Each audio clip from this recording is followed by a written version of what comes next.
अस्सलाम वालेकुम। आज हम डिस्कस करेंगे सेकंड रिसेप्टर फैमिली के बारे में, जो कि है G protein coupled receptors, transmembrane G protein coupled receptors. ये सेकंड फैमिली है हमारे पास, और ये फैमिली कैसे काम करती है रिसेप्टर्स की, और ये कैसे आगे से सेकंड मैसेंजर्स बनाएंगे और सेकंड मैसेंजर्स क्या एक्टिवेशन काज करेंगे, इसको हम इसमें डिस्कस करेंगे। सो स्टार्ट करते हैं। फर्स्ट ऑफ ऑल, ये हमारे पास फैमिली है, ये सेकंड फैमिली रिसेप्टर की, इसमें इनका नाम जो है जी प्रोटीन कपर रिसेप्टर रखा गया है। बेसिकली इसमें होती हैं जी प्रोटीन्स, जो कि जी एस, जी आई और जी क्यू प्रोटीन्स होती हैं। ये जी प्रोटीन्स जो हैं ये रिसेप्टर के साथ लिंक्ड होती हैं, और उसके अलावा जो बाइंडिंग साइट है रिसेप्टर की, वो जो लाइगेंड बाइंडिंग साइट है वो सेल के बाहर होगी, सेल मेम्ब्रेन के बाहर की तरफ होगी। जबकि ये जो जी प्रोटीन्स हैं ये सेल के अंदर, सेल मेम्ब्रेन के ऊपर जो है ये इनवर्ड मूव की होती हैं, स्पैन की होती हैं बेसिकली।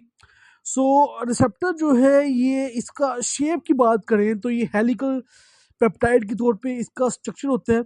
आप देख सकते हैं पिक्चर के अंदर, मैंने ऐड की हुई है साथ में, कि सबसे ऊपर जो है हमारे पास एक लाइगेंड बाइंडिंग साइट है, जिसके साथ 7 मेम्ब्रेन स्पैनिंग यूनिट्स हैं जो कि अटैच है, जो कि येलो कलर में आपको दिखाई दे सकते हैं।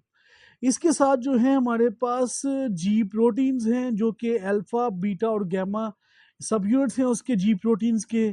और इसमें से जो हमारे पास अल्फा सब यूनिट है उसके साथ जीटीपी जो है वो बाइंड की होती है। सो इसकी जो साइड है जिसके साथ आगे लाइगेंड ने बाइंड करना है, लाइगेंड बाइंडिंग साइट, वो सेल के बाहर होगी, और जो लाइगेंड है वो आके बाइंड करेगा और रिसेप्टर को एक्टिवेट करेगा। ये इसका इंटरेक्ट करने के बाद रिसेप्टर एक्टिवेट होगा। अब इसमें जो प्रोटीन्स हैं वो आती हैं जी प्रोटीन्स, और जी प्रोटीन्स हमारे पास जी एस, जी आई और जी क्यू प्रोटीन्स हैं, जो कि इसके साथ आगे बाइंड करेंगी, जो इसमें मौजूद होती हैं। अब ये प्रोटीन्स हैं, इसमें हमारे पास जो है अल्फा सब यूनिट, जो है अल्फा सब यूनिट के साथ जीटीपी, गोनोसिन ट्राइफॉस्फेट जो है वो भी अटैच होता है। उसके अलावा हमारे पास अल्फा सब यूनिट होगा, बीटा सब यूनिट होगा, और उसके अलावा गैमा सब यूनिट भी इसमें मौजूद होता है। अब इसमें जैसे ही कोई लाइगेंड आगे बाइंड करेगा रिसेप्टर के साथ, बाइंडिंग साइट के साथ आगे रिसेप्टर बाइंड करेगा, तो बाइंड करने के बाद वो रिसेप्टर को एक्टिवेट करेगा। एक्टिवेट होने के साथ ही जी प्रोटीन्स जो हैं वो एक्टिवेट होंगी, और जी प्रोटीन जो हैं जीटीपी को रिप्लेस करेंगी। जीटीपी जो है रिप्लेस करेगा जीडीपी को, और खुद जाके अल्फा सब यूनिट के साथ बाइंड कर जाएगा।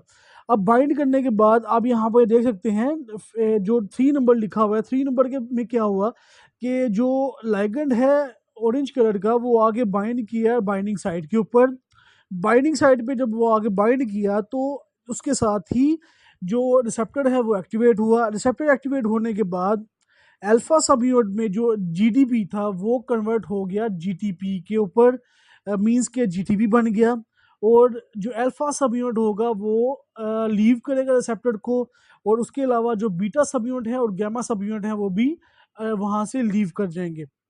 अब इसमें ये जो हमारे पास 2 सब यूनिट्स बने हैं, अल्फा जीटीपी और बीटा और गामा सब यूनिट्स जो हैं, ये आगे जाके डिफरेंट प्रोटीन्स के साथ जाके इंटरेक्ट करेंगे, डिफरेंट एंजाइम के साथ, डिफरेंट प्रोटीन के साथ जाके ये बाइंड करेंगे, इंटरेक्ट करेंगे, और सेकंड मैसेंजर्स बना देंगे। अब सेकंड मैसेंजर्स जो हैं वो क्या होते हैं? सेकंड मैसेंजर्स जो हैं किसी भी लाइगेंड के जो रिस्पॉन्स है उसको एम्पलीफाई करते हैं, एम्पलीफाई करने में ये हेल्प करते हैं। तो सेकंड मैसेंजर्स जो बनेंगे वो फर्दर जो है एक्शन जो होगा सेल के अंदर उसको इंक्रीज करेंगे लाइगेंड का। और ये जो हमारे पास रिसेप्टर है, इसकी जो एक्टिविटी है कुछ सेकंड से लेके मिनट्स तक रह सकती है। मींस के ये लाइगेंड ग्रेडिड आयन चैनल से ज़्यादा रिस्पांस प्रोड्यूस करते हैं, लॉन्ग रिस्पांस प्रोड्यूस करते हैं। इसमें हमारे पास जो जी प्रोटीन कपर रिसेप्टर्स हैं ये सबसे ज़्यादा हमारी बॉडी में पाए जाने वाले रिसेप्टर्स भी हैं, और जैसे ही रिसेप्टर एक्टिवेट होते हैं तो उस कंडीशन के अंदर मल्टीपल थेराप्यूटिक इफेक्ट प्रोड्यूस करती हैं ये हमारी बॉडी के अंदर। अब इसमें जो मोस्टली जो एक्शन परफॉर्म करते हैं वो हमारे पास न्यूरोट्रांसमिशन में इन्वॉल्व होते हैं, ऑल फंक्शन में और विजन के अंदर। इनका जो मेन रिस्पॉन्स है वो इसके अंदर होगा। अब इसमें ये जो मेन चीज़ है समझने वाली वो है सेकंड मैसेंजर्स। अब सेकंड मैसेंजर्स जो हैं वो क्या होते हैं? सेकंड मैसेंजर्स वो सिग्नल्स हैं, वो हमारे पास एक सिग्नल्स हैं जो कि क्या करते हैं, ये एक मैसेंजर्स है बेसिकली। वो क्या करते हैं, कोई भी सिग्नल जो आया है, लाइगेंड का सिग्नल जो आया है, उसको एम्पलीफाई करेंगे, उसको आगे कंडक्ट करेंगे और उसको एम्पलीफाई करेंगे। जी प्रोटीन कपर रिसेप्टर्स के ऊपर से जो सिग्नल आ रहा होता है उसको ये एम्पलीफाई करते हैं।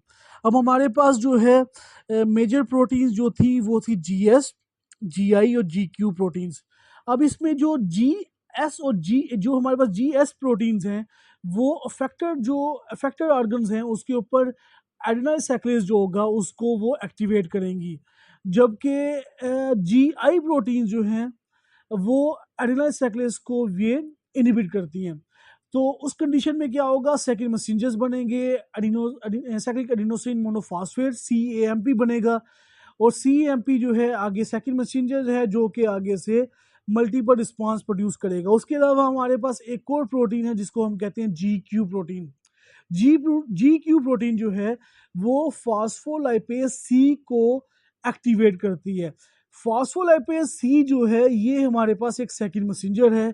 अब ये आगे से मल्टीपल 2 और सेकंड मैसेंजर बनाता है जिसमें हमारे पास IP3 और DAG, अनिसोटोल 1,4,5 ट्राइफॉस्फेट और डाइएसाइल ग्लिसरॉल DAG, ये दो हमारे पास जो है सेकंड मैसेंजर्स बनेंगे। अब ये दोनों सेकंड मैसेंजर जो हैं आगे से मल्टीपल रिस्पांस प्रोड्यूस करेंगे। DAG और AMP जो हैं ये प्रोटीन काइनेज को एक्टिवेट करते हैं सेल के अंदर। उसके अलावा जो IP3 है वो सेल के अंदर कैल्शियम की कंसंट्रेशन, जो सेल के अंदर फ्री कैल्शियम कंसंट्रेशन है उसको ये कंट्रोल करती है। तो ये सेकंड मैसेंजर्स बनते हैं और सेकंड मैसेंजर्स क्या करते हैं, आगे से एम्पलीफाई करते हैं। बेसिकली एक लिगैंड आके बाइंड करता है रिसेप्टर के साथ, बाइंड करने के बाद ये जब एक्टिवेट होगा रिसेप्टर तो आगे से जी प्रोटीन जो हैं जिसमें GI, GS और GQ प्रोटीन जो हैं आगे से सेकंड मैसेंजर्स बनाएंगी, जिसमें एडिनल साइक्लेज है, एडिनल साइक्लेज जो आगे से CAMP बनाएगा। उसके अलावा हमारे पास अनिसोट्रोल ट्राइफॉस्फेट, IP3 और DAG बनते हैं। ये सारे सेकंड मैसेंजर्स हैं। ये सेकंड मैसेंजर्स जब एक्टिवेट होंगे तो आगे से ये प्रोटीन काइनेज एक्टिविटी को इंक्रीज करेंगे सेल के अंदर। और उसके अलावा जो IP3 है वो कैल्शियम के लेवल को सेल के अंदर एक्टिवेट करेगा। तो ये टोटल जो टॉपिक था आज का वो था सेकंड मैसेंजर्स के ऊपर और जी प्रोटीन कपर रिसेप्टर्स के ऊपर। आई थिंक इसमें कोई कंफ्यूजन नहीं होगी आप लोगों को। अगर कोई कंफ्यूजन होगी तो आप लोग मुझसे कमेंट सेक्शन के अंदर क्वेश्चन पूछ सकते हैं, मैं वहाँ पे आपको आंसर